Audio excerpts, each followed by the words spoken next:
Salam alaikum. Alors, je vais aller très vite. De toute votre DPG, Monsieur le Premier ministre, une phrase m'a particulièrement interpellée. Je vous cite. Ce regard doit nous rappeler tous qu'une nation ne se bâtit pas sur la haine et l'adversité, la colère et les calomnies, les invectives et les médisances, les subversions et les transgressions. Fin de citation. Tout le reste ne sont pour moi que de sempiternels vœux pieux, slogans creux, sans l'once de contenu réel, sans conformité avec les dures réalités du terrain, sans adéquation véritable avec ce que vivent les pères et mères de famille, les agriculteurs, les étudiants, etc., qui vivent en dessous du seuil de pauvreté, qui n'ont bien souvent qu'un repas par jour. Nous sommes habitués avec le régime de Macky Sall aux gymnastiques très élastiques sur les chiffres, sur la croissance et sur les indicateurs, les abracadabrantes fluctuations sur les concepts économiques, sociaux et politiques. Je ne m'y attarderai point. Mais vos propos sur les contre-valeurs, les comportements et sentiments hostiles qui sapent la cohésion nationale me heurtent. Venant d'un acteur politique majeur du régime, devenu Premier ministre, un acteur politique qui nous donne des leçons, lorsqu'il s'est longtemps lové dans un silence assourdissant, lorsque vos congénères du régime, avec à la tête le président de la République himself, ont passé le clair de leur temps à frapper, humilier, emprisonner et même exiler toute voix dissonante à votre politique somme toute manichéenne. Manichéenne dans la distribution des aides sociales, dans l'octroi des marchés publics, mais surtout dans le fonctionnement de la justice. Un régime de violence, de persécution, d'avilissement de vos adversaires politiques.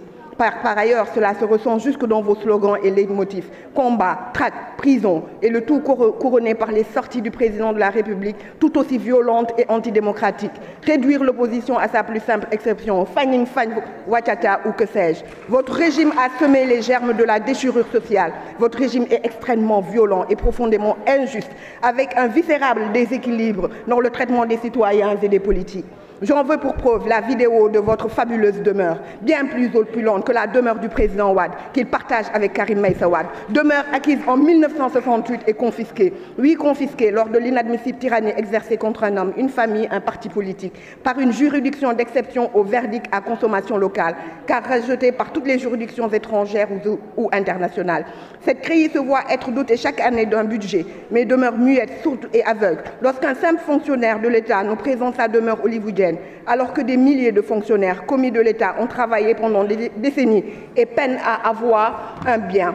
La CREI, juridiction ad hoc, endormie du sommeil du Loir, réactivée par votre régime pour traquer des opposants politiques, une cour inique, digne du régime de Vichy, qui ne respecte aucune règle élémentaire de droit, avec cette absence du double degré de juridiction, le renversement de la charge de la preuve et autres balafres à l'état de droit. Avec la CREI, une simple dénonciation suffit. Alors je dénonce ce que la CREI appelle signe ostentatoire de richesse. Votre maison, qui a fait le buzz sur le net, est indubitablement un signe ostentatoire de richesse.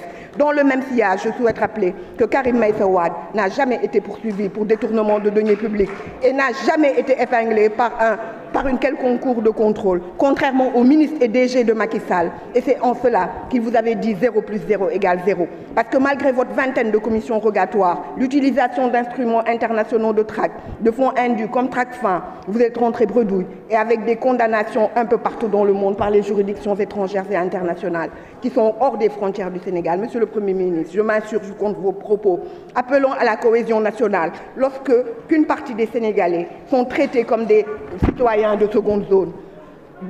Et je juge que la perception, la CREI, votre CREI, permet que les Sénégalais ont de votre fortune, en soi, est un autodafé à la CREI elle-même.